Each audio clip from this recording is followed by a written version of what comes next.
Thank you so much for joining us, and thank you for that first session. So much has obviously been said about sustainability this week. It's almost the World Climate Forum has definitely been a theme this week. And I think one of the biggest questions that's emerged or has been raised here is how much economic growth are we as societies, as governments, as companies willing to sacrifice in order to tackle the threat of climate change, reduce the risks that are increasingly turning from long-term to real-time. It's one of the reasons we launched Bloomberg Green this week, and I'd advise you all to take the opportunity to go to our website and learn a lot about the data and the science and the business of climate change and ESG that we'll be developing in time. A lot of great stories are coming out from the team there. So is there a trade-off? Can it actually be win-win? Can we deal with climate change and yet preserve economic growth? One of the most fascinating areas of what is clearly been called the smart economy is the circular economy, and some of the best experts in the world are on this panel to help us understand and see how that phenomenon can develop. Kate Brandt is the Sustainability Officer of Google. Was previously America's first federal Chief Sustainability Officer. Andrew Morlet is Chief Executive of the Ellen MacArthur Foundation, which aims to accelerate the use of this circular economy. He's done a lot of research and is perhaps a pioneer in this area. I know Ellen was here about a decade ago, and a room much smaller than this was where it started, and they're at the forefront of this issue. And Marc Engel, 24-year veteran of Unilever, and now its Chief Supply Chain Officer, perhaps on the front lines of trying to develop this for the good of the world, but for the good of business as well. So welcome to you all. Maybe if I can start with Andrew. What is the circular economy? Why should we be embracing it? How much can it help us meet the challenges of the future? So nearly 10 years ago, we brought the first report on the circular economy to the World Economic Forum. And what we were really attempting to do at that point was to demonstrate that the material economy, the materials that flow through the economy, the resources that we use to make products, we're using products less and less for shorter periods of time, and then they become waste, and we have significant environmental pollution impact as a result of that as well. So we refer to that as the linear economy. Today's economy is mostly linear, and it's a take, make, and waste economy. The implications of that type of economy are pretty profound, because we're essentially burning through finite materials at a massive rate. We are creating all sorts of externalities. We need to use new materials primarily for every new product that we make. And because we've actually embedded this notion of disposability into pretty much everything, we're not getting the full utility of materials. So the circular economy really is based on three principles. We want to design out waste and pollution from the very beginning, rather than trying to deal with recycling or collection or making use of products at the end of pipe. So design is really crucial. Design out waste and pollution. Keep products and materials in use for as long as possible. So think of the material economy in terms of stocks and flows of materials. So we want to keep the stock of materials in the economy productively at its highest value for as long as possible. And ultimately, we want to be able to regenerate natural systems and restore materials to the economy as part of the byproduct of industrial and economic activity. So today, what we do is we have significant negative impacts of industrial and economic activity on climate, on natural environment. We largely extract value, and we have these negative byproducts. And we need to shift that model so that we design into the economy ways of building natural capital, of keeping materials in use and making that a positive impact.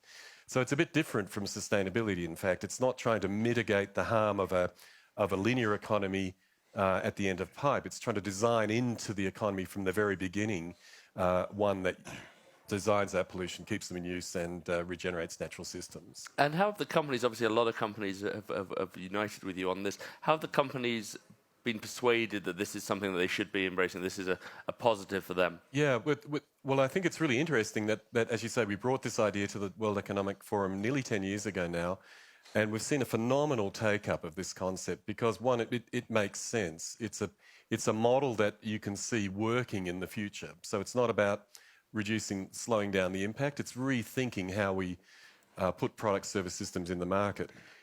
We showed very definitively that this model has economic value, that by keeping materials in the economy longer, we can actually recover trillions of dollars of material value that's today being landfilled and incinerated or lost out of the economy very quickly. So it's a very strong positive economic opportunity. And it's also an innovation opportunity. So it represents for companies that get ahead of this the opportunity to innovate towards new types of economic growth that are restorative and regenerative by design. So we've seen a huge take-up because this is a different narrative and a different approach for both economic growth of a different type that is beneficial from an environmental social perspective. And Marc, Unilever, there's a pledge to reduce the amount of plastic packaging it produces by about 14% each year by 2025 across all the brands. You're at the forefront of this. You've still got to deliver returns to your shareholders. You've still got to produce the goods that you manufacture. How can you make this work for you? Well, I mean, as Andrew said, I mean, the greenest and cleanest raw materials are the ones that you don't use. And so there is a real economic case for doing this if you do this well. We're pretty much a linear business, and we need to move to a circular business. It has many different levels. So in our operations, for instance, I have factories that are no longer connected to the sewerage. So the water in the factories is reused endlessly, but we're still using 30 million tons of water for our products. And then there is, let's say, on the whole plastics economy, we found we've got hundreds of people working on getting out of single-use plastic. Product concentration is a big thing. And the biggest thing there is actually educating consumers. Because when you buy a bottle of shampoo, out of the 200 milliliters that is in there, probably 5 milliliters are actually the ingredients that clean your hair. And the rest is water. But it is for your convenience to use. If I would sell you tomorrow a small little bag with the 5 milliliters in it, you would probably buy the 200 milliliter pack because you're saying Unilever is cheating and they're not giving me. So there is it is at many, many different levels that you need to do consumer re-education, that you really need to do small steps. So it can really be about boiling the ocean, and that's what scares most people. But you can start small, but you need to think disruptively. And the disruptive thinking, for instance, as an example, is it leads to very unusual partners because you bring in digital, you bring in data. And so, for instance, Google is a very unusual partner. They're actually helping us with our plastics collection commitment. Now, you may think, well, what the hell is Google doing in this space? I'll let Kate explain in a minute. But they are actually, and they have brought us an enormous amount of insight. And I think it's bringing this whole data science element to it. You can actually do stuff, and you need to not be afraid about boiling the ocean. But it does require a different way because it's absolutely with Andrew, it is not about doing less harm to a linear model, but it is about radical rethink about from the product design, from the process design, how do you design it so you use less or no materials, or you basically cradle to grave and then cradle to make it into cradle to cradle. And that's what most companies like ours is also experimenting. We've got a long way to go, but I'm very positive that we will get there, because I think if a company like ours and many companies that are here this week, if we set our minds to it, we will achieve it. Kate, what the hell is Google doing in the circular economy? I know you're doing a lot in AI and obviously supporting companies with Unilever, but tell us more about your engagement in this area. Yeah, it's a topic that's really key for us. We, like Unilever, joined the Ellen MacArthur Foundation as global partners going on almost 5 years ago now. And last year, we partnered with the foundation to set our first Google-wide circular economy goal, which is that we want to maximize the reuse of finite resources across our operations, products, and supply chains. But also, very importantly, we want to enable others to do the same. So you're absolutely right. You know, when we look at those core principles of circularity that Andrew described, we're thinking about what is the role of technology in designing out waste and keeping products and materials in use? And so we like to both experiment on ourselves. We have a thing at Google called dog food, eat your own dog food. We can experiment a lot, learn a lot through our own operations. So one of my favorite examples is when we think about designing out energy waste, there's a huge AI opportunity here. So we have a global fleet of data centers around the world. They take a lot of energy to operate, and so we're constantly looking for ways to drive efficiency. Great Google story. Young data center engineer started as a side project and said, I think we could use machine learning here. Well, fast forward to today, we've developed an AI-powered efficiency recommendation system. We're feeding it power, temperature, pump speeds, all of these data sets that are coming out of the sensors in the data center, and we're getting a 30% increase in efficiency in our cooling systems thanks to that machine learning. So we're designing out waste through machine learning. We're applying this across Google's operations, but then we want to make this a product that we can offer to everyone. Or when we think about the opportunity that we have with Unilever and with other brands, we recently joined the Foundation's New Plastics Economy Initiative as a technology partner because we're very committed to saying, how do we use our technology, whether it's machine learning or cloud computing, to help solve some of these challenges, develop solutions that will work not only for Unilever, but for everyone, for the whole system, to help us do that system redesign. So we like to think about it both through our operations, but also through those partnership opportunities. And Marc, I can see why you talk about the consumer and the products and educating them. How quickly can we expect a small tub of shampoo that we would add the water to? Then rather? Well, I mean, we used to launch about 4 years ago. We launched a concentrated deodorant, which failed miserably because I think the world wasn't ready. But what we're seeing now is the world is getting ready very fast. So we're doing a lot about eco refills, which is not selling the big product, but selling a very small product, and then you basically mix it with water at home. We've done that with Cif Eco Refill, very successful innovation now and with a lot of traction. So I think it was also about timing, but it's very clear now that consumers, particularly because of the plastic issue, are getting much more at the forefront, and therefore they also want to do this rather than see it as an inconvenience or an inconvenience of doing that. And so we keep doing that. You will already see a lot of examples in our portfolio. When we look at our business, we have a business of 8 million tons of agricultural materials. There we're focusing on making sure that it's regenerative and redistributive sourcing. You do use materials, but they can grow again. So if you do it in the right way and don't degrade the land or deforestate or these kind of things, it's by nature then also circular. If we look at, we buy about the same amount of extracted materials, either from petroleum or from, and that is where we are really have a radical redesign in our products to get rid of these materials because by nature they are not renewable. And then of course there is the whole packaging materials with the biggest focus on plastic. If I look in our chain, aluminium takes care of itself. It's already, it is a recycling loop, but it is pretty circular in its use. There, when you look at the waste dumps in the world, you will not find aluminium cans because they basically have enough economic value to get recycled. The reason why you find so much plastic is that there is no economic model yet to basically make that happen. So that's why we focused a lot of our commitments on plastic, using less virgin plastic, doing more post-consumer recycling, taking out 100,000 tons, which is about 17% of plastics out of our base, and collecting more than what we put out there, because we believe that is at the moment the missing link why a lot of plastic doesn't stay in the economy, but actually ends up in the environment and the oceans. And your shareholders, are they positive about this? It costs money to rewire a factory, but are they focusing on the cost, or are they focusing on the potential gains? No, at the end of the day, when you're a branded goods company, you can only win when your consumers choose your brand. And we see that a lot of, particularly the younger consumers, Generation Y, Generation Z, they will not buy your product if there is not an angle to your product that is good for the planet, being socially or be it environmentally. And so, of course, it costs money but very often it is an investment with a return. So you have to make an upfront investment, but in the end state is actually a return.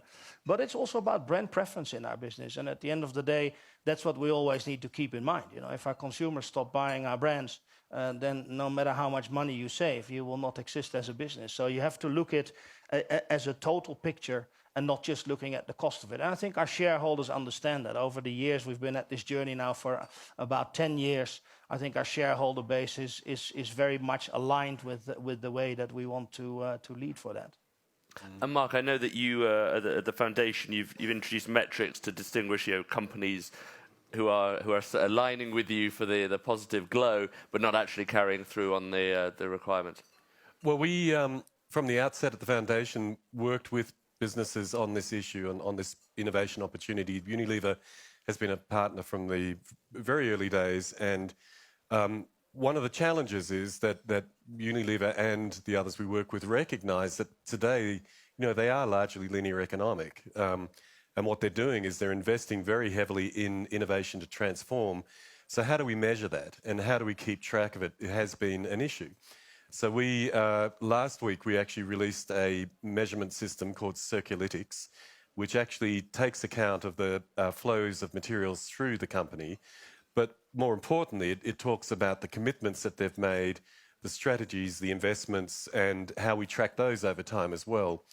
And Unilever came in 2017 and was the first company to commit to be 100% recyclable, compostable or reusable by 2025, fully across the entire business. And that actually resulted in very quickly 10 other companies coming in and saying the same thing by the end of that year. And now we have over 450 organisations that have signed up to that exact same commitment. And it's important for us to be able to measure progress against those commitments and the actual extent of circularity. Yeah. So this isn't just about brand building, it's actually about transformation. And Kate, I was interested in your term of these products. Do you see this as a business opportunity as much as, well, I'm sure the importance of doing it's there in the data, but you see it as a product as well that you can help other companies develop? Yeah, we absolutely do, and that's where we're excited about the partnership with the New Plastics Economy Initiative. That seems like an area that's so ripe for thinking about systems redesign, using big data to get better insights, and also really thinking about on the ground. What we're hearing from a lot of people is in the informal waste economy, there's so much opportunity to provide some really basic data that will help with better matching of getting materials into the hands of people who can actually recycle them and reuse them. So we see a huge amount of opportunity. We're very much on the ground floor of this work, but we see a huge amount of potential. And some data from some work that you two put out. So the potential value unlocked by AI in helping design out waste in a circular economy for food is up to $127 billion in 2030. For consumer electronics, up to $90 billion. So there's lots to gain here. Do you have companies coming to you, or are you going to companies and saying, have a look at the data? Yeah, it's a bit of both, and thank you for citing that. That actually comes from a paper that we did with the foundation and with research support from McKinsey that we released at the World Economic Forum last year that really digs into this issue of the intersection point of these two major topics of our time, circular economy and AI. So in some cases, we already have great relationships with brands like Unilever. It's a natural development of our partnership, but also, we're excited through platforms like the New Plastics Economy that we get to, engage with literally hundreds of brands who've raised their hands and said, we want to drive a system solution together, and then we can get in the room with them and brainstorm and figure out how do we collectively solve for this, because we know these challenges are bigger than any one company, and we want to be there to support the technology. And Andrew, one of the things that's interesting recently, again, we've talked about the evolution of the circular economy at the World Economic Forum. It's now in the financial pages. HSBC produced a report on it recently. BlackRock's looking to spend or to invest, create a fund that will invest in it. Do you find that actually the money is now coming in behind the idea? Yeah, I think it's interesting that the finance community broadly, so whether it's asset management or banking or insurance or early capital, they're all starting to look at this very, very actively. We're working with a number of different financial institutions. We partner with Intesa Sanpaolo as a bank in Europe and with BlackRock as obviously the major asset manager in the world. And they're looking very carefully at this topic in terms of how do you create investable funds for circular economic activity? how do we start to measure and identify the companies that are leading the way here and orient capital towards them. And we've got all sorts of other banks, HSBC, Credit Suisse and others, all looking at different aspects of this, whether it's trade finance or whether it's new forms of lending to support companies that are making the transition. So there's a lot of interest, and I think the finance piece will ramp up very quickly now and start to propel the entire agenda. And Unilever, as a kind of first mover, are you able and willing to kind of share the information and share the expertise that you're learning with, dare I say, competitors or other companies? No, absolutely. This is a very critical point, and Andrew knows this better than anybody else, is that it is irrelevant to do well as a single company in most of this space, particularly on plastics. I give you an example. Colgate has basically been ahead of us in developing a single material toothpaste tube, and they're sharing that with us. Why? Because the reputation of toothpaste is bad when these tubes are not recyclable, but B, there is a scaling issue that requires competitors to work together. There is an initiative called Loop that was very big here last year that we've joined with many competitors, which is really about reusable packaging. So it's not disposed, but basically somebody comes and picks it up at your house and it's then being refilled and reused, et cetera, et cetera. These initiatives can only work when you transform as an industry, which is why it is so important organizations like the EMF, the Ellen MacArthur Foundation, to bring us together, because it's not easy otherwise to organize that yourself. So we're very grateful for these platforms, and it's absolutely critical that competition works together there. I think this is a really important point, because what we found in 2013-14 working on plastics, just trying to understand the problem, recognizing that it was a systems change that needed to occur. Unilever couldn't fix it alone, none of the companies could. And it wasn't just the brands, but it's also the packaging manufacturers, the polymer manufacturers, the cities, the collect, sort, reprocess. You have to get them all in the room and talk about how do we redesign the system so we can get materials to flow. And that required a different approach that we've never done before, which is say, we need to transform entire sectors, entire systems that support entire industries. So how do you organize to do that? And the World Economic Forum and we together worked at ways of convening differently, which have proved pretty effective, actually. And we've now got a number of these types of approaches emerging for a number of different types of systems challenges with the World Economic Forum. And we're starting to see that we're learning how to do this. We're learning how to collaborate in ways that we've never done before and open up on the pre-competitive stuff. And just to add to, something that we've also found really important is supporting the innovation ecosystem. Yeah. So not only large brands bringing this into their business models, but also really thinking about how do we enable startups, how do we enable social enterprises to build circular businesses. So we've really liked the model of challenges. That's often very popular. So we ran a challenge last year with the foundation and SAP and other partners that we called Circular Economy 2030. And we put out a call to social enterprises that said, if you're building a circular business, we want to support you with SAP technology, with Google Cloud technology. And we just got this outpouring of proposals truly from around the world. Our winner was this wonderful company called Topolytics. They're based in the UK, and they want to do what they say is the smart grid of waste. They want to use geomapping, machine learning technologies to enable industrial waste to be much better utilized, and they're starting this in the UK. And we never would have met them had we not put out this call of a challenge. And this is also, I think, a really key piece is how do we enable the innovation ecosystem? And then for us, how do we give them our technology? How do we help coach them on how to bring that into their business model from the get-go? Great. We have a few minutes. If anyone on the floor has any questions for the panel, I'm sure they'll be happy to take it. Otherwise, I can... Anyone on the floor? Yeah, this gentleman here. Maybe you can introduce yourself as well. My name is Bob Seaman. Sorry. Microphone behind you, sorry. Yes, my name is Bob Seaman. I'm the founder of RIWI, Real-Time Interactive Worldwide Intelligence. We do global surveys. My question on renewable energy. It seems to me from a practical perspective, my background is as an electrical engineer, that the only real solution to replace fossil fuels in the near future is nuclear energy, initially fission, and long-term, the wonderful goal of fusion. Do you have any comments on that? I'd like to make a comment on the role of the circular economy in lowering the energy demand of the system, which I think is actually really very important, because most of the discussion at the moment around achieving the 1.5 degree climate objective is about energy, renewable energy or energy efficiency.